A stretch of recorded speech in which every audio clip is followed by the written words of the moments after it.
So then I come back to Rhode Island. This is like, I guess, like a year later. And that's when I see everything. It's not my time's not up yet, but I'm starting to see things differently. I had been around the world. I had been to Africa. I had been to Europe, and all via water. I was on a ship with 250 men that I had never even been around one. Like my uncles, were around, but these men, I lived with these men. I never really lived with a man before. Now I lived with these men. Their ways, everything was all different. I was raised by women. I was raised by my sister and my mother. Give them all the credit. So I didn't know the different things that even men do. I didn't know this, from everything from them watching explicit movies to shaving. I didn't do any of that stuff. I didn't know about any of that stuff. I didn't know that was the manly way.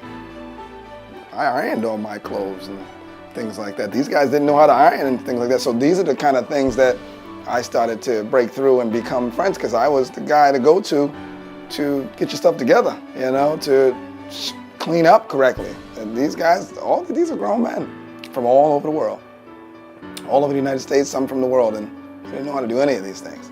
But they knew about sports and women, and I guess I thought I knew about women. I didn't know much about that either.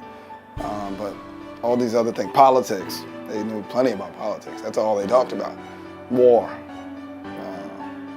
families, So as my couple of years went on, my family could attest to this, now I'm coming back to Providence, and I'm coming home with 10 or 15 guys.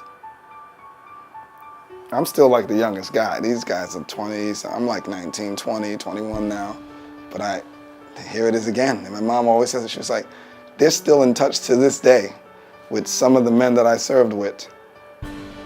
Actually, a guy from Massachusetts, his name's William Starr, he came to visit me. He has his own business selling hospital equipment to the hospitals in the area. And he looked me up and found me and came to visit me at my job. I've seen him probably in the last 10 years, but I served with him on that ship. And he was telling some of my coworkers and things like that, like how I was and things like that, and it's too funny. So we still have relationships with those guys, and they're all over the world. And it's just ironic how I built a relationship with these perfect strangers, and they're still in touch to this day.